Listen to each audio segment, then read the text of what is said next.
प्रणतमालिमणे प्रभाण मद्योतकं दलितपापतमोवितानं सम्यक् प्रणम्य जन पादयोगं योगादा बलम्बनं भवजले पततां जनानां। देवादिदेव आदिम ब्रह्मा श्री आदिनाथ भगवान की, देवादिदेव मूल नायक श्री चिंतामणि पार्श्वनाथ भगवान की, पूज्य आचार्य प्रवर श्री मानतुंग स्वामी महाराज की, गुरुनाम गुरु आचार्य भगवान श्री ज्ञान सागर जी महाराज की, संत शिरोमणि आचार्य भगवान गुरुदेव श्री विद्यासागर जी महाराज की।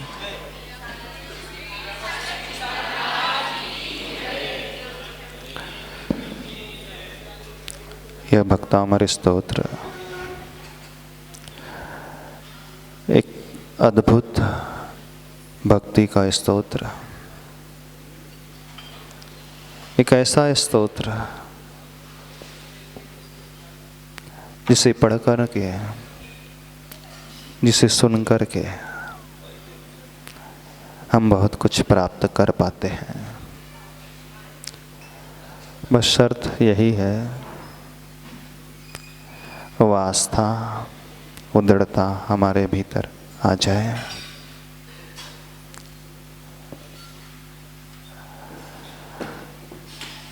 अभी आप लोग ये भक्तामृत स्तोत्र पढ़ रहे हो,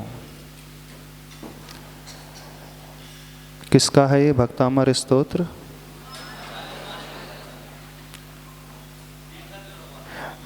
है तो आदिनाथ भगवान को स्तुति, 24 भगवान की भी स्तुति है, पर किसने लिखी है?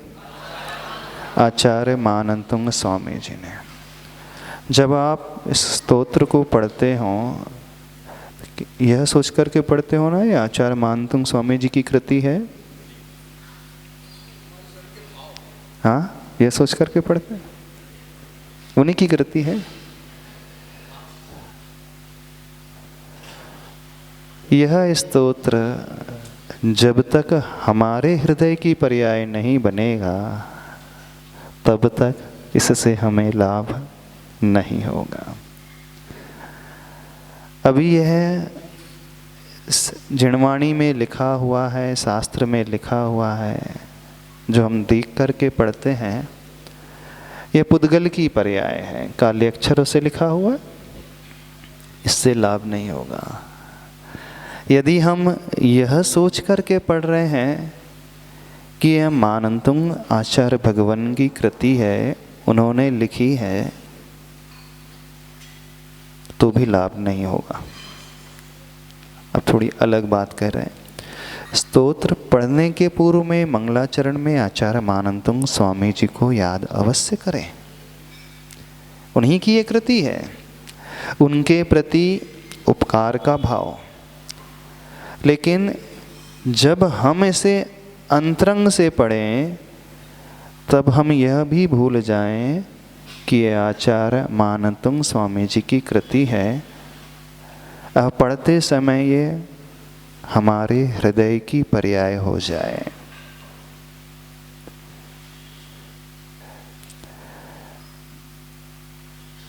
वेदी में बैठे पार्श्वनाथ भगवान, वेदी में बैठे आदिनाथ भगवान से कभी हमारा कल्याण नहीं होगा। हमारा कल्याण हृदय में बैठे उन प्रभु से होगा। इस बात को समझना, क्योंकि जो वेदी में बैठे हैं वो पर हैं, और जो हृदय में बैठ जाएंगे वो हमारे हो जाएंगे। हृदय में बैठाने का अर्थ है हमारी हर श्वास में, हमारी हर धड़कन में वे प्रभु समाहित हो जाएं। अभी अपने शब्दों में प्रभु आ रहे हैं। भक्तामृत स्तोत्र किस में आ रहा है? शब्दों में आ रहा है। यही आ रहा है ना? हमारे हृदय के एक एक प्रदेश में भक्तामृत स्तोत्र आ रहा है। समझो, थोड़ा सा रहस्य को समझने की कोशिश करो। बताओ, जब आप भक्तामर का पाठ करते हैं, आपका हृदय रोमांचित हो उठता है, आपका शरीर जो है पुलकित हो उठता है, आपके शरीर में रोम खड़े हो जाते हैं, आपकी आंखें नम हो जाती हैं, आपकी हृदय की धड़कन तीव्र हो जाती है। पूछ रहे हैं आपसे, क्योंकि जो कार्य होगा उसके अनुसार रिफ्लेक्शन भी होगा। एक बात आती है, face is the index of your heart. Face यानी हमारा चेहरा हमारे हृदय का इंडेक्स होता है, हमारे हृदय को दिखाने वाला हमारा चेहरा जो है हमारे भावों को प्रदर्शित करने वाले एक अनुक्रमणिका होती है।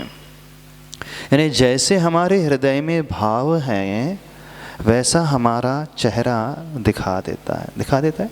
जब आप क्रोध से भर उठते हो, गुस्से से भर उठते हो, तो आपका चेहरा बदल जाता है कि नहीं बदलता? आंखें लाल हो जाती हैं, चेहरा तमतमाने लगता है। जब आप वात्सल्य से भरते हैं तब आपका चेहरा कैसा हो जाता?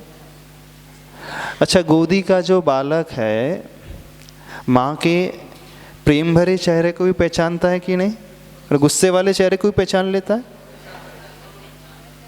1 महीने का वो बच्चा है, कैसे पहचान देता है कि माँ को गुस्सा आ रहा है, कि माँ प्रेम से भर रही है, माँ उसे सहला रही है, उसे चाह रही हैं, कि अंदर ही अंदर डांट रही है? वो छोटे से बालक को कैसे समझ में आ जाता? कौन सी स्कूल में पढ़ा है उसने? कहाँ से सीख लिया उसने, बताओ।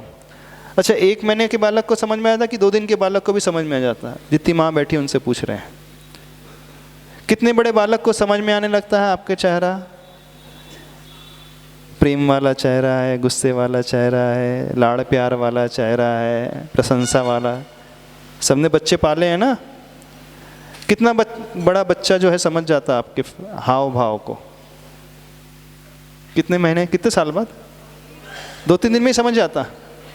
अच्छा, 2-3 महीने लगते हैं? 3 महीने में समझता है? अभी सभी माताओं में एकता नहीं है, मतैक है, मत भिन्नता है। हाँ हाँ, एक मत हो जाओ, कितने दिन में समझ जाता है आपका बच्चा? हाँ, माँ के हाथों का स्पर्श समझ जाता, कितने महीने बाद? अच्छा, 2-3 दिन में समझ जाता। अच्छा, उसकी आंखें तो रहती हैं, तो वो आपके चेहरे को भी देखता होगा, तो कितने दिन में आपके चेहरे को पढ़ना सीख लेता है वो? अंदाज से, अंदाज से। कैसे पाला है आपने बच्चे को, आपको यही नहीं पता? पिताजी से पूछ लेते हैं क्यों? हाँ,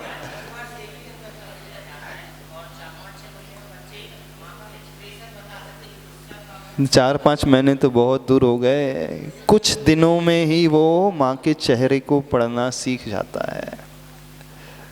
यानी माँ का चेहरा क्या कह रहा है वो बालक समझने लगता है बिला। तो कहने का अभिप्राय ये है हमारा कि हमारा चेहरा जो है अपने आप हमारे भावों को बता देता है। बताता है कि नहीं? अच्छा, वात्सल्य की आंखें और वासना की आंखें दोनों पढ़ना जानते हो कि नहीं आप? महिला वर्ग से पूछ रहे हैं। कोई सामने है व्यक्ति, कोई पुरुष आया है, तो उसकी आंखों में वात्सल्य भरा है कि वासना भरी है, समझ में आ जाता है? आ जा। अब वो कुछ कह रहा ही नहीं है, फिर भी आंखों के माध्यम से उसके भाव पकड़ में आते कि नहीं आते? आ जाते ना, सबको पकड़ में आ जाते। ऐसे ही जब आप भक्ति करते हैं, भक्तामर स्तोत्र पढ़ते हैं, उस समय आपके चेहरे में, आपके एक्सप्रेशंस में क्या चेंजेस आते हैं? कुछ आते हैं कि नहीं आते? कैसी? भक्तामर प्रणत मौली मणि प्रभा नाम द्योत कमंदलित पाप तमो ऐसे ऐसे पड़ जाता। कोई एक्सप्रेशंस नहीं आते? बताओ तो सही आते हैं कि नहीं आते? कि पूरा पाठ पड़ जाते हो? कुछ अंतर नहीं आता चेहरे में? यदि कुछ भी अंतर नहीं आ रहा है, पहचान बता रहे हैं सबसे, सबको कह रहे हैं पहचान सीखो। यदि हमारे फेस में कोई एक्सप्रेशंस नहीं आ रहे हैं, कोई परिवर्तन नहीं आ रहा है, तो समझना वो भाव उठ ही नहीं रहे हैं। क्योंकि यदि भाव भीतर हो और चेहरे में परिवर्तन ना आए, इम्पॉसिबल, असंभव है। लाइट जलाएं और प्रकाश ना हो, असंभव है। दीपक प्रज्वलित करे अंधकार दूर ना हो, असंभव है।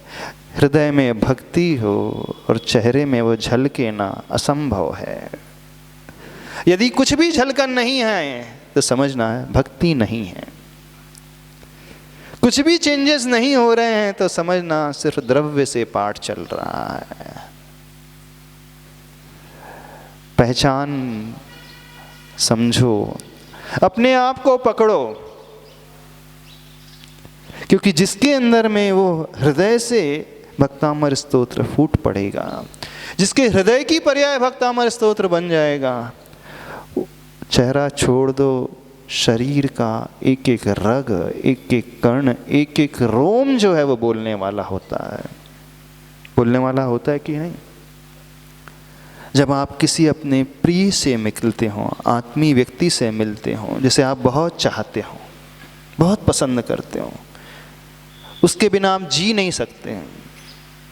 है कोई आपकी लाइफ में ऐसा जो बहुत आत्मीय है, आपका अपना है, जो ना दिखे तो आपको परेशानी होने लगती है, आपका ब्लड प्रेशर बढ़ने लगता है, हाँ, बहुत दिनों बाद नज़र आए तो आपकी हालत ख़राब होने लगती है, बहुत देर बाद वो कुछ कहे तो आपको अच्छा सा नहीं लगता है, और एकदम से वो मिल जाए तो आपकी बॉडीज़ में क्या क्या चेंजेस आते हैं? सिर्फ चेहरे में चेंज आते हैं कि पूरे शरीर में चेंज आ जाता है? हाँ, पूरे शरीर में चेंज आ जाता है, अंग अंग रोमांचित होता है। वो कब होता है? जब हृदय में वो भाव पैदा होते हैं उसके लिए। एक और उदाहरण देते हैं, एक अलग ढंग का उदाहरण देना है, अदरवाइज नहीं लेना। जब आप किसी को देख नहीं रहे हैं, आपके सम्मुख कोई भी नहीं है, आप अकेले बैठे हैं, और उस व्यक्ति के प्रति आपके मन में गलत भावना पैदा हो जाती है, तो भी आपकी बॉडीज में चेंजेस आने लगते हैं। हाँ, आते हैं कि नहीं? और खोल दें उसे। जब मन में वासना का भाव पैदा होता है, कोई है नहीं है, आप अकेले बैठे हो, तब भी आपके शरीर में चेंजेस आते हैं कि नहीं आते? नहीं आते? हिम्मत नहीं हो रही बोलने की। आते हैं कि नहीं बताओ, तो हम जरूर जानना चाहते हैं। आ जाते हैं ना? बिल्कुल परिवर्तन आता है। मन में वात्सल्य का भाव उठे तो भी परिवर्तन आएगा शरीर में, मन में वासना का परिणाम उठे तो भी परिवर्तन आएगा शरीर में, मन में अच्छा भाव उठे तो भी वो मन उसका वो भाव शरीर में प्रभाव डालता है, और मन में बुरा भी भाव पैदा होता है तो वह भी शरीर में प्रभाव अवश्य डालता है। यदि शरीर में कोई चेंजेस नहीं आ रहे हैं तो वो मृत की भांति होता है, अथवा वह सिर्फ ऊपर ऊपर चल रहा है। तो शरीर विज्ञान है। शरीर विज्ञान ये कहता है कि हमारा हर भाव जो होता है वो शरीर रिफ्लेक्ट करता है। मेडिकल साइंस ये कहता है। ध्यान से सुनना, बहुत महत्वपूर्ण बात बता रहे हैं आपको, बहुत गहरी बात बता रहे हैं। यदि आपने इसे पकड़ लिया तो बहुत कुछ सीख जाओगे आप अपनी जिंदगी में। मेडिकल साइंस ये कहता है हमारा हर परिणाम, चाहे वो अच्छा हो चाहे वो बुरा हो, फिजिकल चेंजेस अवश्य लेकर के आता है। इंटरनल चेंजेस भी लेकर के आता है। हमारा ब्लड प्रेशर बढ़ने लगता है, हार्ट बीट्स बढ़ने लगती है, नहीं बढ़ती? बिल्कुल हार्ट बीट्स बढ़ने लगेगी। अच्छे के लिए भी हार्ट बीट्स बढ़ती है, बुरे के लिए भी हार्ट बीट्स बढ़ती है। हो ही नहीं सकता हार्ट बीट्स चेंजेस ना हो जाए, हो ही नहीं सकता ब्लड प्रेशर ना बदले। और तो और एक उदाहरण और दे देते हैं। जब आप रात को सो रहे हो और आप सपना देख रहे हो, सपने में आपने कोई भयानक दृश्य देख लिया, डरावना, तो भी लोगों को पसीना पसीना होने लगता है, धड़कनें उसकी बढ़ जाएगी। यदि ब्लड प्रेशर मेजर करोगे बीपी बढ़ा हुआ मिलेगा। यहां तक कि व्यक्ति को पसीना भी आने लगता है, एयर कंडीशन में सो रहा है वो, एकदम से नींद खुल जाएगी। वो सत्य था कि असत्य था? वो दृश्य, भयानक दृश्य, सत्य था कि असत्य था? कुछ भी नहीं था, सिर्फ सपने में दिख रहा था। यानी वो रियल लाइफ में नहीं था, वो वर्चुअल लाइफ में था। वर्चुअल समझते हो? वर्चुअल वीडियो गेम होते हैं, देखो, जानते हो? नहीं जानते? वर्चुअल का मतलब क्या होता है? फील लाइक रियल होता नहीं है, वर्चुअल रियलिटी जो होती है। आज साइंस ने बहुत प्रोग्रेस कर ली है। बहुत सारे ऐसे गेम्स होते हैं, जैसे वीडियो गेम खेलते हैं ना, कोई व्यक्ति कार रेसिंग वाला खेल रहा है तो इधर मोड़ना है ना, तो वो खुद भी ऐसा हो जाता है। वो बैठा है, कार स्क्रीन में दिख रही है, अब उसको राइट टर्न लेना है तो खुद भी राइट होने लगता है, लेफ्ट टर्न लेना है तो खुद भी ऐसा हो जाता है। ये क्या हो रहा है? यानी उसका दिमाग क्या सोच रहा है कि बिल्कुल मैं कार ड्राइव ही कर रहा हूँ। यानी होता नहीं है, पर वर्चुअल रियलिटी मतलब ऐसा वो फील करता है कि वैसा ही दृश्य उपस्थित हो रहा है। तो सपने में जो हम देखते हैं वहाँ रियली कुछ भी नहीं होता है, लेकिन मन ये कहता है, दिमाग ये कहता है वैसा ही हो रहा है, और उसी के अनुसार हमारा शरीर भी परिवर्तित होने लगता है, हमारे बॉडी के पार्ट्स भी रिफ्लेक्ट करने लगते हैं। अब देखना, जब हम भगवान को देख रहे हैं, अब इस प्रिंसिपल को यहाँ लगाना है। आप वर्चुअल भगवान को देख रहे हो, इमेजिन करो साक्षात यहाँ पर आदिनाथ भगवान बैठे हैं समोसरण में। इमेजिन करो, धारणा बनाओ, बिल्कुल चतुर्मुखी भगवान बैठे हैं, समोसरण लगा है, 12 सभाएं लगी हैं, और आप सभी लोग मनुष्यों की सभा में बैठे हैं, हाथ जोड़ करके बैठे हैं, भगवान की स्तुति कर रहे हैं। कैसे भाव पैदा होंगे उस समय? कल्पना नहीं कर पा रहे? चलो दूसरी कल्पना बताते। आचार्य श्री आए थे ना, अब कल्पना करो कि आचार्य भगवान सामने बैठे हैं, हाँ, और आप हाथ जोड़ करके बैठे पूजा कर रहे हैं आचार्य श्री की, और आचार्य श्री आपकी ओर देख रहे हैं, तो आपके भीतर क्या चेंजेस आने लगेंगे? वो आचार्य श्री की पूजा पढ़ रहे हैं और आचार्य भगवान देख रहे हैं, साक्षात बैठे हैं, फीलिंग अलग ही प्रकार की पैदा होगी। बनो जाए, रोंगटे खड़े हो जाते हैं, अच्छा अच्छा हो गए। अब ये भगवान की प्रतिमा देख करके ये भाव आता है कि साक्षात समो शरण में मैं प्रभु के सम्मुख बैठा हूं, उन्हें देख रहा हूं, दर्शन कर रहा हूं। किसको आता है? भक्तामर स्तोत्र पढ़ रहे हो, ये साक्षात भाव आता है कि आदिनाथ भगवान मुझे सामने नजर आ रहे हैं, मेरे भीतर वैसी फीलिंग उत्पन्न हो रही है जैसे आचार्य मानंतुंग स्वामी जी के भीतर उत्पन्न हुई थी। कितने लोगों के मन में आता है? कितने लोगों के मन में आता? क्यों हमारे जीवन में चमत्कार नहीं घटित होता? क्यों उनके जीवन में घटित हुआ? इसे पकड़ो।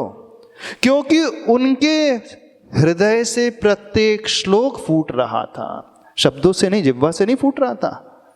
जिह्वा से तो बाद में उच्चारित हो रहा था, हृदय के प्रत्येक प्रदेश से वो श्लोक निकल रहा था। अभी हमारे हृदय के प्रत्येक प्रदेश से, प्रत्येक पाठ से वो श्लोक का उच्चारण नहीं होता है, समझना। जिस क्षण यह भक्तामर स्तोत्र हृदय के प्रत्येक अंगोपांग से, हिस्से से होने लगेगा, वो चमत्कार हमारे जीवन में भी घटित हो जाएगा। तो जब हम भक्तामर स्तोत्र पढ़े तो ये नहीं सोचना कि मैं आचार्य मानतंग स्वामी जी की कृति को पढ़ रहा हूं, अब पढ़ते समय ये कृति अब मेरी हो गई। देखना अधिकांश जितने भी चमत्कार हुए हैं प्रतिमानियों ग्रंथ में उठा करके, चाहे स्वयंभू स्तोत्र हो, कल्याण मंदिर स्तोत्र हो, भक्तामर स्तोत्र हो, एकी भाव स्तोत्र हो, विशापहार स्तोत्र हो, अथवा वो अंजन चोर के साथ हो, ये तब हुए हैं जब उनकी स्वयं की रचना होती है। यदि चमत्कार की बात थी, मान लीजिए अपन ने सुन लिया था कि भक्तामर से चमत्कार होता है अथवा स्वयंभू स्तोत्र से चमत्कार होता है, तो अन्य आचार्यों को भी वही स्तोत्र पढ़ना था, अथवा सबने सुना है ना कि नमोकार मंत्र से चमत्कार होता है, तो उस समय आचार्य मानतुंग स्वामी जी ने नमोकार मंत्र क्यों नहीं पढ़ा? लॉजिक पकड़ो, कारण पकड़ो, क्यों नहीं पढ़ा नमोकार मंत्र? नमोकार मंत्र तो अनादि अनिधन था। यदि हम वर्तमान में देखें, धवला ग्रंथों में वो मंगलाचरण में आता है, आचार्य पुष्पदंत भूत बलि जी ने नमोकार मंत्र लिखा है मंगलाचरण में, तो हजारों वर्ष से पूर्व में चला आ रहा है, उनके सामने भी था। तो आचार्य मानतुंग स्वामी जी ने भगवान की भक्ति करते समय नमोकार मंत्र क्यों नहीं पढ़ा? क्या नमोकार मंत्र भक्ति नहीं होती?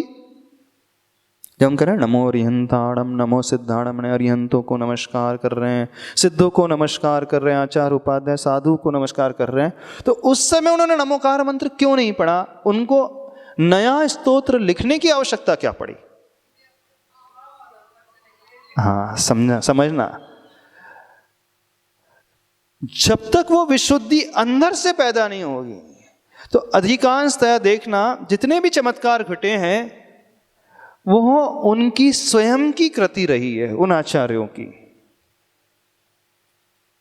दूसरों की कृति से नहीं, उन्होंने स्वयं की कृति से। और स्वयं की कृति का अर्थ हुआ स्वयं के हृदय के उद्गार, जो अंदर से निकलता है। यानी चमत्कार तभी होते हैं, अतिशय तभी होते हैं जब वो हमारे भीतर के प्रदेशों से, आत्मा के प्रत्येक प्रदेशों से निकलता है। अब वह दूसरों का भी हो सकता है लिखा हुआ, स्वयं का भी हो सकता है। स्वयं के लिखे हुए में, स्वयं के चिंतन में संभावना ज़्यादा बढ़ जाती है कि हम एक में एक उससे हो जाएं, लेकिन पर के लिखे हुए स्तोत्र में, पर की लिखी हुई स्थिति में वो एकता आना थोड़ा सा कठिन है, पर असंभव नहीं है। यदि हम ये धारणा बना ले कि मैं जो स्तोत्र पढ़ रहा हूँ ये अब उनका नहीं है, मेरे हृदय की पर्याय है, तो फिर वो हमारा हो जाएगा, फिर चमत्कार हो जाएगा। अंतर समझ में आ रहा है? नहीं समझ में आ रहा है? सभी लोग पढ़ते हैं, किसी के हृदय की पर्याय नहीं बनता, और जब तक हृदय की पर्याय भी नहीं बनेगा तो हमारी बॉडीज में वो एक्सप्रेशन ही नहीं आएंगे। माइक से बोलना, हमारे शरीर में वो रिफ्लेक्शन ही नहीं आएगा, हमारे चेहरे में, हमारी आंखों में वो अनुराग का भाव ही पैदा। नमोस्तुभं। हाँ, जो भक्तामर संस्कृत का पढ़ते हैं, हाँ, अगर उन्हें अर्थ नहीं आएगा तो वो अपने भाव को कैसे उद्गार करें? हाँ, तो इस कारण तो कहा जा रहा है जब हम पढ़ रहे हैं तो कम से कम इसका अर्थ भी तो समझ लो। जब अर्थ समझेंगे तब अपने भावों को उसमें लगाएंगे और अपनी तरफ से भक्ति कर सकते। ठीक है, बिल्कुल ठीक है। तो अर्थ समझो ना, जब दुनिया का सारा ज्ञान आप लोगों को है। महाराज जी, हम तो हिंदी का पढ़ते तो हमारे खूब भाव लगता। हाँ, तो हिंदी का भाव, हाँ, हिंदी का पढ़ करके भी भाव आ सकता है, लेकिन पहले संस्कृत का मूल पढ़े फिर हिंदी का पढ़े तो अच्छा है। कहने का अभिप्राय समझने की कोशिश करें हम सभी लोग। ये भक्तामर स्तोत्र अभी ये पुस्तक की पर्याय है, ये पुद्गल की पर्याय है जो लिखा हुआ है जिनवाणी में। जब हम पढ़ते हैं तो ये हमारे शब्द रूपी पुद्गल की पर्याय बना, क्योंकि हमने उच्चारण किया भक्तामर प्रणत मौलि मणि प्रभा।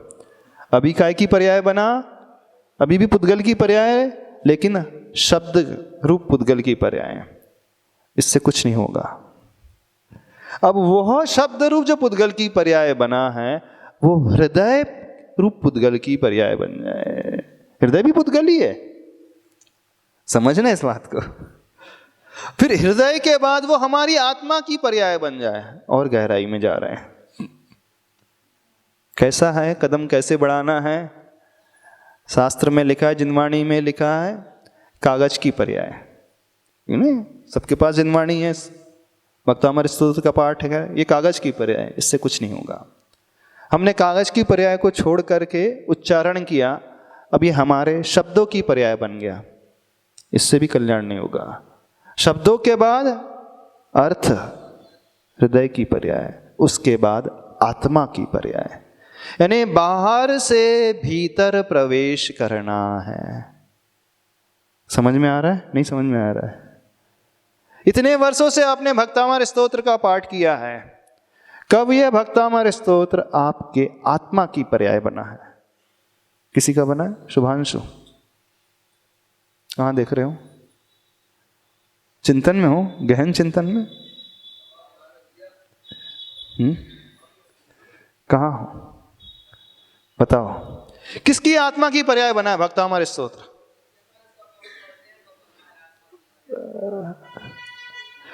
इस भक्तामृत स्तोत्र को अपने आत्मा की पर्याय बनाना सीखो। कोई भी स्तुति क्यों ना हो, हर स्तुति हमारी आत्मा की पर्याय बन जाए, नमोकार मंत्र हमारी आत्मा की पर्याय बन जाए। चलो हिंदी वाली, सकल गे गायक तदपि निजानंद रसलीन, चलो इसी बनाना। चलो प्रभु पतित पावन मैं अपावन, चरणाय शरण्य। चल संस्कृत को छोड़ दो, वो प्रभु पतित पावन आपकी आत्मा की पर्याय बनता कभी? हाँ, अब तो वो तो हिंदी वाली है ना स्तुति विनती, संस्कृत वाली तो नहीं है। उसके अर्थ भी समझ में आ जाते, आत्मा की पर्याय बन जाता है। नमोकार मंत्र, नमो अरियंताणम, आत्मा की पर्याय बना कभी? नमो अरियंताणम, नमो सिद्धाणम, नमो हरियाणम, नमो जड़म, नमो लेसोचनम, नमो अरियंताणम, नमो सिद्धाणम, नमो हरियाणम, नमो जड़म, नमो अरियंताणम, नमो सिद्धाणम, नमो हरियाणम। क्या चल रहा है? जाप पूरी हो गई? क्या चल रहा है? वो तो शब्द की पर्याय भी ढंग से नहीं बन रहा अभी तो। नमोकार मंत्र भी सही नहीं हो रहा है। जाप में होता है क्या स्पीड से भागती है? राजधानी कि एरोप्लेन की स्पीड से? माला कैसी स्पीड से चलती है? और तेज? हवा की गति से कि जेट प्लेन की गति से? कौन सी गति से चलती है जाप? स्पीड कौन सी रहती है बताओ हमें? 160 की स्पीड से चल रही है, सीधे मिसाइल। अच्छा, गिनती कर रहे हैं। वो देता है ऊपर वाला तो छप्पर भाड़ करके देता है, और हम याद भी करते तो गिन गिन करके याद करते हैं। हम नाम भी लेते तो गिन गिन करके नाम ले रहे हैं। वो दे रहा है तो बेहिसाब दे रहा है, और हम नाम भी ले रहे हैं तो गिन गिन करके। हाँ 108 हो गए, 1 माला हो गई है, मेरी 5 माला का नियम है, 5 हो गई। 20 मिनट में 5, बड़ी स्पीड है। कि 20 मिनट में 1 कि 2, 10 मिनट में 1, 4 मिनट में 1 माला हो जाती है। शताब्दी की राजधानी दुरंतो कौन सी एक्सप्रेस चल रही है? क्या समझ में आ रहा है? क्या चल रहा है? क्या चल रहा है और क्या समझ में आ रहा है? कुछ आ रहा है कि नहीं आ रहा है? ऐसे ही करना है, ऐसा नहीं करो। अब ऐसा नहीं। अरे इतने ज्ञानी लोग हो आप लोग, इतने प्रवचनकार हो। कोई हमसे कह रहा था महाराज जी सैपुरा में तो बड़े बड़े विद्वान, वो त्यागी लोग, व्रती लोग, बोले नहीं सैपुरा नहीं जाना। बोले क्यों? वहां सारे के सारे ज्ञानी बैठे हैं, वो सुनेंगे नहीं, सुना और देंगे हमको, समझेंगे नहीं हमको और समझा देंगे। बोले सैपुरा में सारे के सारे विद्वान बैठे हैं, पढ़े लिखे स्वाध्यायशील हैं, हम उन्हें क्या प्रवचन दे, हमें ही प्रवचन दे देते हैं। अच्छा, लोगों को ऐसा भ्रम है, नहीं कुछ होगा तभी तो भ्रम आया। धुआं निकल रहा है, आग होगी तभी तो धुआं निकल रहा है, बिना बिना आग के तो धुआं होता ही नहीं है। हाँ, बस फॉग ही है, धुआं ही धुआं है, आग नहीं है कहीं। यानी इतने ज्ञानी, इतने विद्वान, इतने स्वाध्यायशील, अभी तक भक्ति कैसी करी है? हाँ, फॉर्मेलिटी, नियम मान करके, औपचारिकता, शब्दों से। बड़ा आश्चर्य होता है और बड़ा दुख भी होता है। आश्चर्य इस कारण इतना सा कार्य हमने नहीं समझा, और दुख इस कारण कि सब कुछ जान करके भी अनजान बने रहे। किसी ने नहीं समझा अभी तक। दो चार लोग यदि गलती कर जाएं तो समझ में आता, सारे लोग ऐसे हैं। कुछ कुछ तो अच्छे होंगे, कुछ कुछ लोगों ने तो अपने आत्मा की पर्याय को बनाया होगा। भक्तामर को, भक्तामर स्तोत्र पढ़ना नहीं है हमें, भक्तामर स्तोत्र जीना है।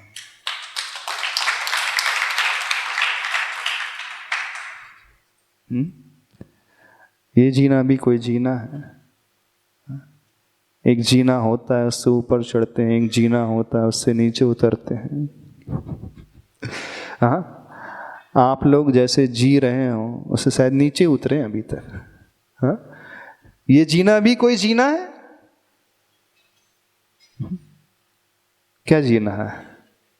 भक्तामर स्तोत्र को जियो तो बात है। अभी तो सिर्फ उतरने वाला जीना है, चढ़ने वाला जीना नहीं है। घर में दो जीने होते हैं, एक चढ़ने वाला, एक उतरने वाला। ऐसा होता है क्या? नहीं, जीना तो एक ही होता है, जिससे चढ़ा जाता है उसी से उतरा जाता है। अब ये हमारे ऊपर आधारित है, हम उस जीने का प्रयोग चढ़ने के लिए करें अथवा उतरने के लिए करें। ये अपने ऊपर आधारित है। अधिकांश लोग जीने का प्रयोग उतरने के लिए ही कर रहे हैं। अधिकांश लोग, ये भगवान है ना, ये भी जीने की ही भांति हैं, जीने की ही भांति हैं, क्योंकि ऊपर चढ़ने में सहायक होते हैं, ऊंचाई में पहुंचने में वे सहायक होते हैं। ऐसा प्रतीत होता है इन प्रभु का भी उपयोग उतरने में ही हुआ है। तो ये जीना नहीं होना चाहिए। कौन सा जीना होना चाहिए? एक सॉन्ग था ना, ये जीना भी कोई जीना है? नहीं है? सुना था ना? कौन सा सॉन्ग था? सुभांशु सुना दो। हाँ, तेरे बिना भी क्या जीना। नहीं, ये भी बहुत अच्छी है। हाँ, काश ऐसा हो जाए तो कहना ही क्या। भगवान को देख करके कहो तेरे बिना भी क्या जीना, पर अभी आप तो किसी और को देख करके कह रहे हो तेरे बिना भी क्या जीना। हाँ, वैसे सारे लोग कहते हैं तेरे बिना भी क्या जीना, कभी भगवान को देख करके भी कह दो तेरे बिना भी क्या जीना। क्या बोल रहे हैं? वो साथी रे, वो साथी रे, तेरे बिना भी क्या जीना।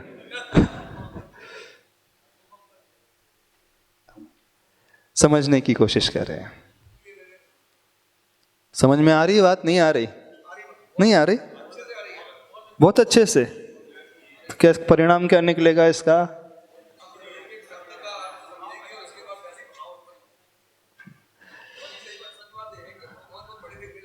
अच्छा, भगवान बड़े दिखने लगे? कितने फीट दिखने लगे? हाँ, कितने फीट? मंदिर शिखर के फोड़ करके बाहर निकल रहे हैं क्या? शिखर के तोड़ करके बाहर तो नहीं निकल रहे? बहुत बड़े दिखने लगे? हाँ, अमाप हैं, अनंत हैं, असीम हैं, निस्सीम हैं, अनलिमिटेड हैं, इनफाइनाइट हैं, ऐसे हैं, सीमित नहीं हैं, चार दीवारी से बाहर निकले गए। लेकिन कब होगा ये? हम हृदय की पर्याय बनाएंगे तो बना पाओगे हृदय की पर्याय को, भक्तामर स्तोत्र को? नहीं बनाओगे कि शब्दों की पर्याय में पढ़ोगे। शब्दों की पर्याय में ही जियोगे। निवेदन है, शब्दों की पर्याय में बहुत जिया, अब थोड़ा सा आत्मा की पर्याय में जीना सीखो। जो भी काम करो लाइफ में एक रूल बनाओ, अंतरंग से करें। जो भी कार्य करें, होता यह है पाप तो व्यक्ति अंतरंग से करता है, आत्मा के एक एक प्रदेश से करता है, नहीं करता। जब आप आइसक्रीम खाते हैं तो पूरा शरीर आपका रोमांचित नहीं हो जाता है? कैसे टेस्ट लेकर के खाते हैं, कैसे चटकारे लेकर के खाते हैं।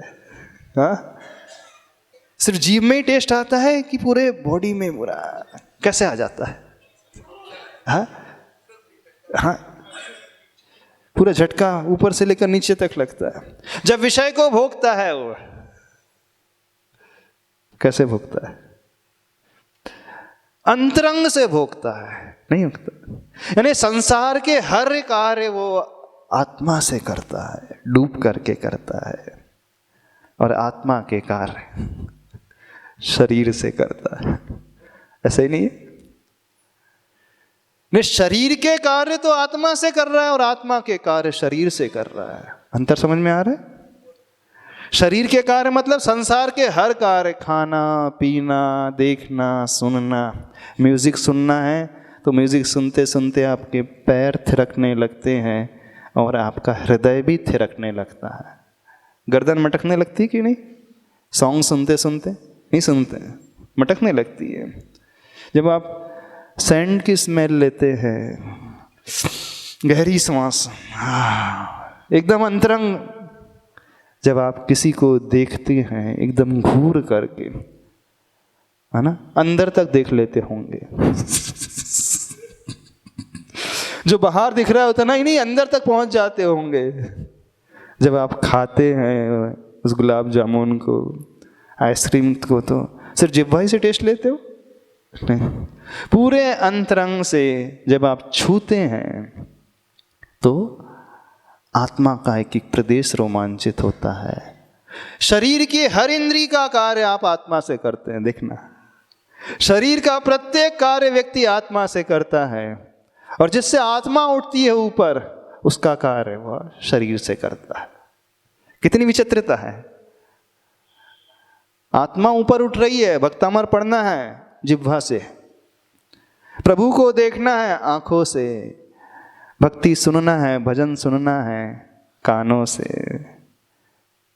सूंघना है नासा से, स्पर्श करना है बाहर से। यानी धर्म का प्रत्येक कार्य वह सिर्फ शरीर से, बाहर की इंद्रियों से, और संसार का पाप का प्रत्येक कार्य वह आत्मा से नहीं करता। आत्मा से ऊपर से लेकर नीचे तक वो रोमांचित हो उठता है। बस यही सबसे बड़ी विडंबना है, दोहरी जिंदगी है। इस विडंबना से ऊपर उठना सीखो। तो क्या करना है? थोड़ा सा उल्टा पुल्टा कर दो। जो कार्य आप आत्मा से करते हैं उसे शरीर से करने लगो, और जो शरीर से करते हैं उसे आत्मा से करने लगो। कैसे करोगे? अब प्रभु को आंखों से नहीं देखना, आत्मा से देखना, मन से देखना, कानों से नहीं सुनना, हृदय से सुनना, आत्मा से। जिह्वा से नहीं बोलना, अंतरंग से बोलना। हो पाएगा? कैसे करोगे? समझ में आ रहा है? नहीं समझ में आ रहा? तो कैसे देखोगे भगवान को? बताना। तो आत्मा से कैसे देखा जाता है? अब ये भी तो बता दो हमें। अब हम कह रहे हैं आपसे आत्मा से देखना है, आत्मा से सुनना है, आत्मा से चखना है, आत्मा से सूंघना है, आत्मा से छूना है। यानी जैसे आप पाप के कार्य करते हो वो किसने सिखाया? आत्मा से करना है। हमें ये बता दो, किसे देख करके आप सीखो?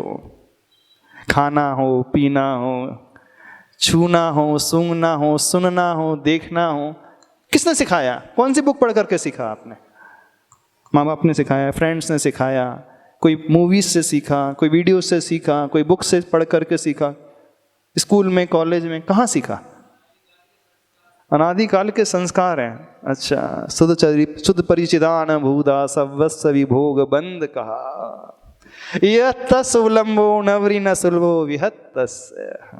बात तो है, श्रुत है, परिचित है, अनुभूत है संसार भोग और बंद की कथा। एकत्व विभक्त आत्मा की कथा न सुनी है, न छुई है, न परिचित है, न दिखा। जिस दिन हम ये देखना सीख जाएंगे, बस उस दिन हमारे अंतरंग में प्रभु उतर करके आ जाएंगे। आदिनाथ भगवान वे आचार मानतुंग स्वामी हमारे अंतरंग में उतर के आ जाएंगे। अभी ये भक्तामर स्तोत्र आचार मानतुंग स्वामी जी के हृदय की पर्याय है, अभी हमारे हृदय की पर्याय नहीं बना। अब करना यह है कि ये भक्तामर स्तोत्र हमारे हृदय की पर्याय बन जाए। भूल जाओ, सबको भूल जाओ, अब मेरे अंतरंग से फूटेगा। फिर देखना क्या चमत्कार पैदा होता है, फिर देखना क्या विशुद्धि पैदा होती है। ऐसा तो नहीं लग रहा हम बहुत ऊंची ऊंची बातें कर रहे हैं, जो इम्पॉसिबल जैसी हैं, असंभव जैसी है, ऐसा तो नहीं लग रहा महाराज जी ये तो असंभव जैसी बातें हैं? लग रहा है ऐसा? क्या लग रहा है? इम्पॉसिबल है जो हम कह रहे हैं करने के लिए, नहीं किया जा सकता? किया जा सकता है ना। उसका तरीका बड़ा आसान है, बस तरीका बताते। मान लीजिए आप कोई ऐसी मिठाई खा रहे हो जो देखने में अच्छी नहीं है, लेकिन आप सोच करके खा रहे हो कि मैं बहुत बढ़िया टेस्टी खोवे की जलेबी खा रहा हूँ। यहाँ क्या चलती, कौन सी मिठाई चलती है यहाँ? गुलाब जामुन, रसगुल्ला, क्या फेमस है शाहपुरा का? हाँ यानी जब हम इमेजिनेशन ये करने लगते हैं, कल्पना करने लगते हैं कि मैं वो ही कर रहा हूँ, जैसी हम धारणा बनाने लगते हैं बिल्कुल वो ही हमें प्रतीत होता है। बिल्कुल ऐसी ही धारणा बनाना कि मैं साक्षात आदिनाथ भगवान के चरणों में बैठ करके उन्हें देखते हुए उनकी स्तुति कर रहा हूं। बनाओ ये धारणा। चलो कौन सा श्लोक पढ़ रहे हैं अपन? नहीं तो अपना कुछ हो ही नहीं पाएगा। श्लोक नंबर 5 हो गया था, 5वां हो गया था ना। चलो आज आपको थोड़ा सा ध्यान करा देते हैं। हाँ ध्यान करा दे ध्यान। चलो अच्छे से बैठ जाओ। कैसे आत्मसात करना भगवान को, कैसे हृदय की पर्याय बनाना, कैसे आत्मा की पर्याय बनाना, ये बहुत अच्छा तरीका है प्रभु से जुड़ने का, बहुत अच्छा तरीका है। सभी लोग अच्छे से आसन में बैठ जाओ, थोड़ी देर का ध्यान करा देंगे, फिर इसके बाद अपन आगे चलते हैं।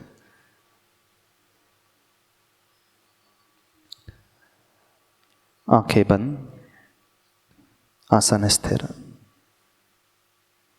दृष्टि अपने हृदय की ओर, गहरी सांस नाभि तक ले और उस ओंकार की ध्वनि को सर्वप्रथम करेंगे। बाहर के सारे विकल्पों से अपने आप को मुक्त करें।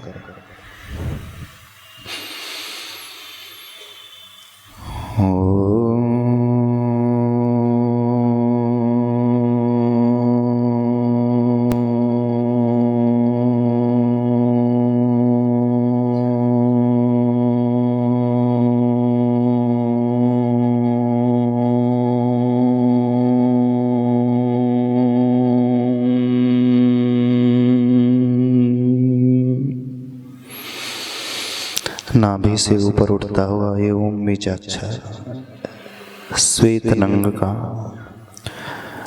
हृदय की ओर ऊपर बढ़ता हुआ, कंठ की ओर बढ़ता हुआ, मुख की ओर आता हुआ, दोनों होठों से बाहर निकलता हुआ,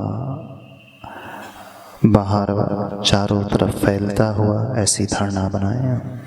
गहरी श्वास लें।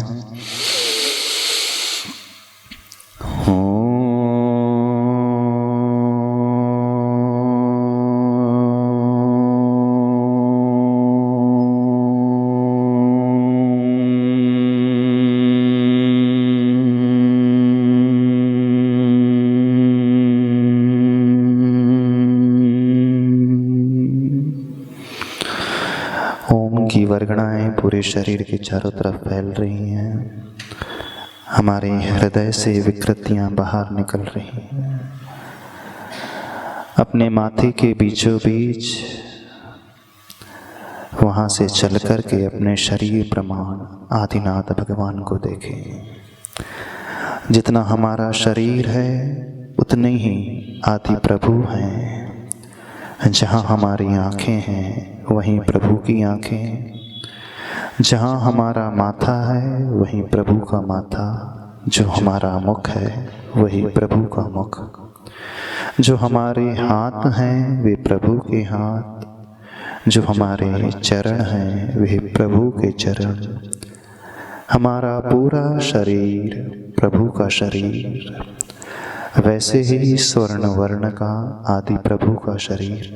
बिल्कुल मेरे शरीर प्रमाण प्रभु हैं। अब इस शरीर से, इस हृदय से, इस अंतरंग से वैसे ही मैं ओंकार की ध्वनि करता हूँ जैसे दिव्य ध्वनि समोसरण में फैलती है। गहरी श्वास नाभि तक लें। नाभि से उठता हुआ वो ओंकार बीजाक्षर पूरे शरीर प्रमाण फैलता हुआ देखें। आत्मा की एक प्रदेश से स्पर्श करता हुआ देखें। श्वेत वर्ण का वह ओम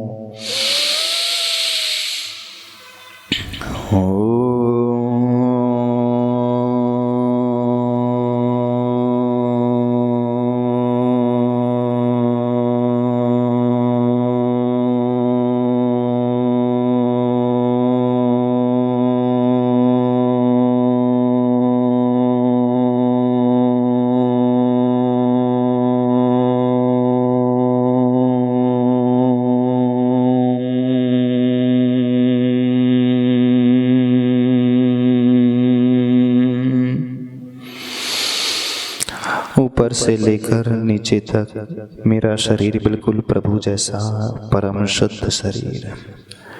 इस शरीर में कोई अशुद्धि नहीं। मेरे शरीर में बहने वाला खून भी श्वेत वर्ण का, जैसे तीर्थंकरों का खून होता है।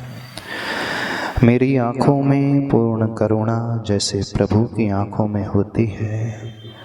मैं उस वासना के, क्रोध के भाव को छोड़ कर के करुणा और अनुकंपा से ओतप्रोत हो रहा हूँ।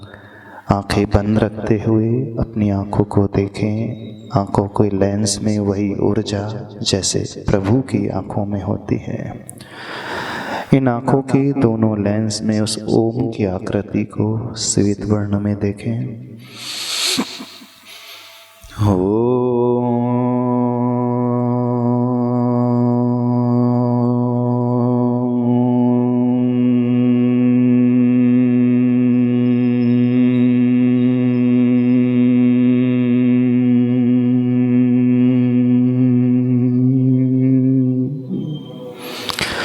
आँखों से निकलते हुए कानों में प्रवेश करते हुए उस ओंकार की छवि को देखें, श्वेत रंग का।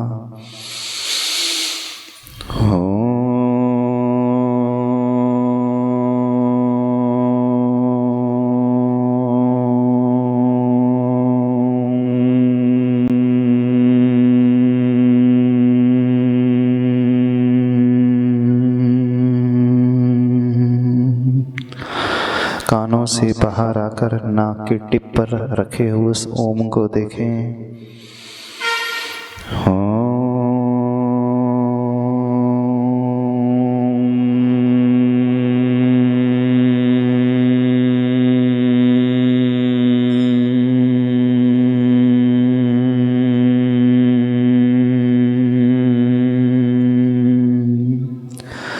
समोसरण में प्रभु के श्रीमुख से निकलने वाले ओम की भांति हमारे मुख से निकलते हुए उस ओम को देखें।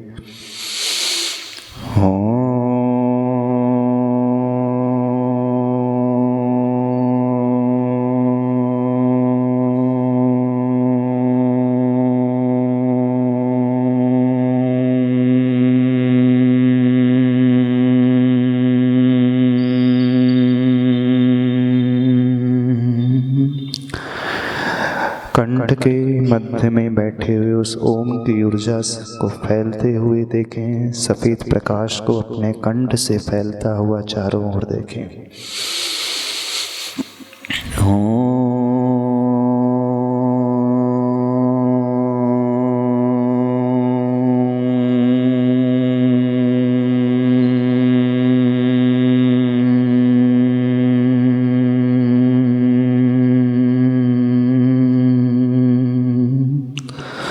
हृदय में प्रवेश करते हुए उस ओम के प्रकाश को, उस ओम की ऊर्जा को देखें।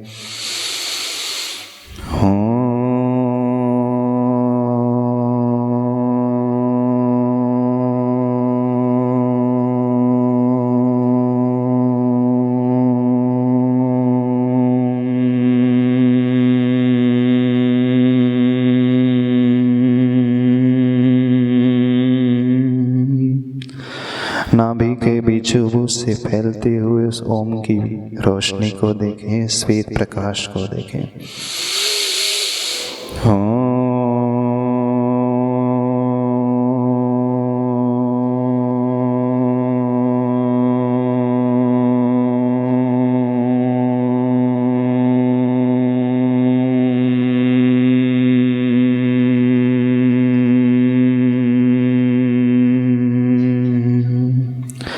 अपनी दोनों हथेली के मध्य में निकलते हुए उस ओम को देखें।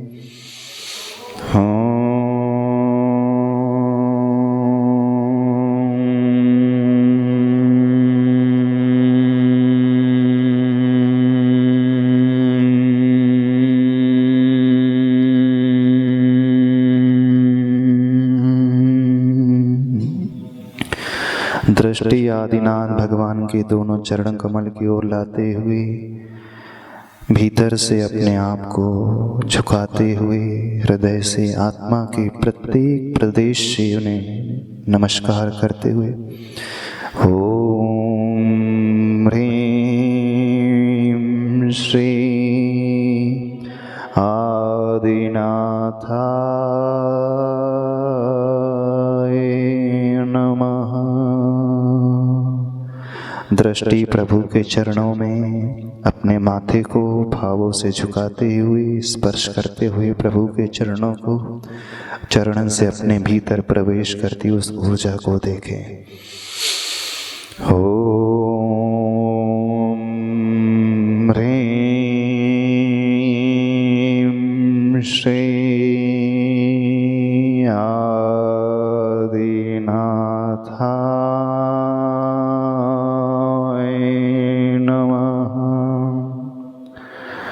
दाएं चरण को स्पर्श करते हुए माथे से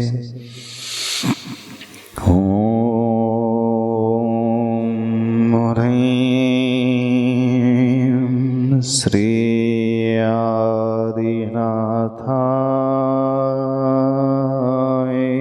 नमः। प्रभु के अंगूठे से प्रवेश करती हुई ऊर्जा को अपने हृदय में स्थापित करें। अपने हृदय में देखें उस ऊर्जा को। ओम ह्रीं श्री आदिनाथाय नमः। पूरे शरीर में फैलती हुई उस ऊर्जा को सिर से लेकर पैर तक, नख से लेकर शिख तक, पीठ पूरे 8 अंगों में फैलते हुए इस प्रकाश को देखें। ओम ह्रीं श्री आदिनाथाय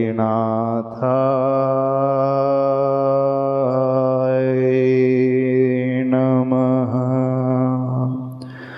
आत्मा के प्रदेश में, प्रत्येक प्रदेश में प्रभु की उस ऊर्जा को संचारित होते हुए महसूस करें। गहरी श्वास।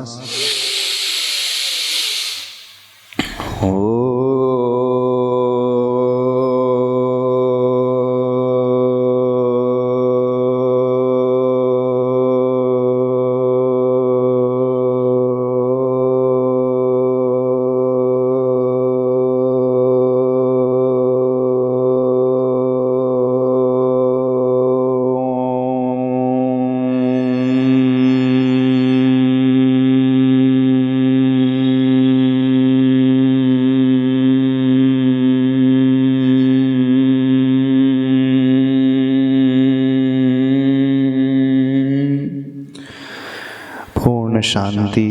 1 मिनट के लिए अपने विचारों को पढ़ें। दोनों हाथ जोड़ें, हृदय की ओर निकटता से रखें। इस पूरी पॉजिटिव एनर्जी को संचारित होते हुए शरीर में महसूस करें। आंखें खोलें, दोनों हथेलियों को आपस में रगड़ें। इस पूरी ऊर्जा को शरीर से स्पर्शित करते हुए लें, पूरी बॉडी को स्पर्श करें। ओम ह्रीं श्री आदिनाथाय नमः। बोलिए आदिनाथ भगवान की। कहाँ मन लग रहा था? मन कहाँ लग रहा था? मन लगा कि नहीं लगा? सही सही बताना। हाँ, कभी ऐसे प्रभु की भक्ति करना है। भक्ति करने के पहले, भक्तामर स्तोत्र पढ़ने के पहले 5 से 10 मिनट का पहले ये अभ्यास, तरीका बता रहे हैं आपको उसके फल को पाने का तरीका बता रहे हैं आपको। उस तक आपने प्रभु की भक्ति की होगी, प्रभु के दर्शन भी किए होंगे, स्तोत्र भी पढ़ा होगा। कभी एनर्जी पाई है आपने? बताइए हमें। कभी आपको लगा कि आप अंदर से रोमांचित हो उठे? आपका प्रत्येक कण कण, प्रत्येक रोम, प्रत्येक प्रदेश रोमांच से भर उठा हो, पुलकित हो उठा हो। आपने एक अलग ही फीलिंग्स महसूस की हो। कभी लगा? अच्छा, अभी क्या लग रहा था जब हम आपसे करा रहे थे? बताओ, क्या दिख रहा था? भगवान नजर आ रहे थे? अपना शरीर नजर आ रहा था कि हमारा शरीर वैसे तो अपवित्र है, अशुद्ध है, ग्लानि से भरा हुआ है, मलमूत्र से भरा हुआ है। लेकिन जब हम ऐसी धारणा बनाते हैं तो प्रभु के भीतर जो ऊर्जा है, प्रभु के भीतर जो शक्ति है, वह शक्ति, वह ऊर्जा हमारे भीतर प्रविष्ट होने लगती है।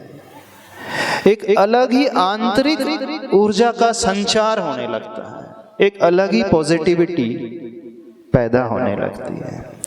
जब जब आपको ऐसी कुछ निराशा घेरने लगे, मन विकलताओं से, विकल्पों से भरने लगे, मन में इधर उधर की भावनाएं पैदा होने लगे, ऊटपटांग भाव आने लगे, निराशा वाले भाव आने लगे, अंदर से कुछ भी अच्छा सा प्रतीत ना हो, तब इस अभ्यास को किया करो।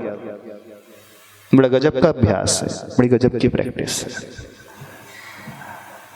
प्रत्येक दिन हम देखते हैं, प्रभु को दर्शन भी करते हैं और पढ़ते भी हैं, लेकिन शायद कुछ पाते नहीं। कभी लगा आपने कुछ पाया हो भगवान से, ऊर्जा को पाया हो? भगवान की भक्ति हमें ऊर्जा से भर देती है, अंतरंग से, एक अलग ही पॉजिटिविटी से भरती है। तो अच्छा लगा कि नहीं लगा? ऐसे बहुत सारे तरीके हैं। हम सोच रहे हैं प्रत्येक श्लोक के बाद आपको थोड़ा सा ध्यान कराएंगे, इससे हमारा शरीर भी मजबूत बन जाएगा। देखना, इसका सबसे बड़ा बेनिफिट शारीरिक लाभ होगा।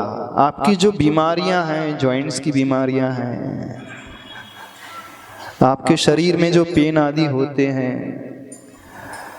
बॉडी के इंटरनल पार्ट्स में जो डिफेक्ट्स हैं, परेशानियां हैं, ऑर्गन्स में ब्लड प्रेशर आदि की शिकायत है, शुगर की शिकायत है, अथवा पैनक्रियास की, लीवर की शिकायत है, लीवर कमजोर है, अथवा हार्ट कमजोर है, ऐसी फीलिंग लाने से, ऐसी धारणा बनाने से, ऐसी भावना बनाने से आत्मिक विकास तो होता ही है, पुण्य का लाभ तो होता है।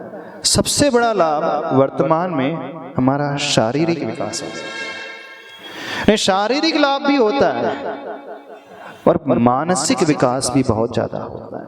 मन भी हमारा बहुत स्ट्रांग होने लगता है। समझ रहे हो नहीं समझ रहे? अभी तक आप कैसे प्रभु को देखते थे, कैसे प्रभु के प्रति भावना भाते थे, प्रभु को किस प्रकार से आत्मसात करते थे अपने शरीर में? कभी किया? किसी ने किया?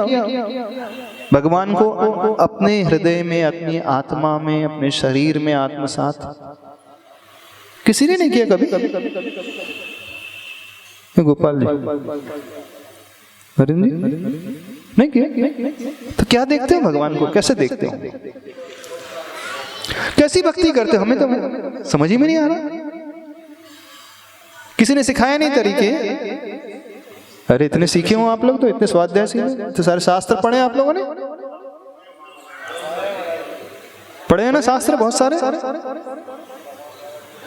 थोड़ा सा इन तरीकों को अपनाना सीखो जो हम बता रहे हैं। बहुत प्रैक्टिकल तरीके हैं, हम थियोरेटिकल कुछ भी नहीं बता रहे हैं। हो सकता है आपको शास्त्रों में कुछ नहीं मिलेगा। ये आप यदि शास्त्र में पढ़ने जाओ, खोजने जाओ, तो शास्त्रों में बिल्कुल नहीं मिलने वाला। कुछ चीजें होती हैं शास्त्रों में सूत्र के रूप में लिखी हुई होती हैं। है ये शास्त्र में ही है, आचार्यों के वाणी में ही लिखा हुआ, उन्होंने ही बताया है, उन्होंने सूत्र दिए हैं हमें। आचार्य सुखचंद्र स्वामी जी ने जो ध्यान के ग्रंथ हैं, ज्ञानाणव आदि ग्रंथ हैं, आचार्य कुंद कुंद देव, अकलंक देव, अमृतचंद जी, उन्होंने ध्यान के ग्रंथ हमें दिए हैं, आत्मसात करना सिखाया है। बस सूत्र लिख करके उन्होंने छोड़ दिया है। अब उस सूत्र में से अर्थ निकालना हमें आना चाहिए। वो कैसे निकाले? वो हम बिना गुरु के कभी नहीं निकाल सकते। इस बात को समझना। हम अपने दम पर नहीं निकाल पाएंगे। हम अपने दम पर सिर्फ इन आंखों से सूत्र को पढ़ेंगे, उससे ज्यादा कुछ नहीं पढ़ पाएंगे। तो आपसे कहना चाह रहे हैं, चूंकि आप लोगों को सानिध्य मिला है, तो इस सानिध्य का लाभ ले लेना। पूर्ण रूप से बहुत अच्छे से लाभ होगा आपको, आंतरिक विकास होगा, आपको भक्ति करना भी आ जाएगा, आपको हृदय को मजबूत बनाना भी आ जाएगा, शरीर को अच्छा निरोगी बनाना भी आ जाएगा, और आत्मा तो शुद्ध हो ही जाएगी। समय तो आपका हो गया। श्लोक का उच्चारण कर लेते हैं, बस उच्चारण करके छोड़ देते हैं, क्योंकि छठवां श्लोक चल रहा था ना। हाँ, बड़ा गजब का श्लोक है ये, ज्ञान को पढ़ाने वाला। सब लोग छठवें श्लोक का पाठ करते हैं ना, माला फेरते हैं। वैसे आपने बताया ज्ञान कैसे बढ़ता है श्लोक से, पढ़ने से नहीं बढ़ता, उसका भी तरीका अलग है, वो सुन लेना कभी। क्या पूछना है आपको? जब भक्तामर स्तोत्र का अर्थ नहीं आता, तब ये सोच लेते थे कि मानतुंग आचार्य जी ने किस भक्ति भाव अर्थ से भक्ति की है, मैं भी करता हूँ। क्या ये सही है? पीछे से आया। ठीक है, जब तक नहीं आता था तब तक की बात आगे है, अब तो आने लगा, थोड़ा थोड़ा तरीका भी समझ में आने लगा। चलो इसका उच्चारण करके छोड़ देते हैं। अल्पश्रुतं श्रुतवतां परिहास धाम त्वद्भक्तिरेव मुखरीकुरुते बलान्मा यत्कोकिलः किलमधौ मधुरं विरौति तच्चाम्रचारुकलिका निकरैकहेतु। बोले देवादिदेव श्री आदिनाथ भगवान। सिर्फ उच्चारण किया, अब अर्थ को अपन और देख लेंगे। आचार्य परमेष्टि श्री मानतुंग स्वामी महाराज की जावाणी के ज्ञान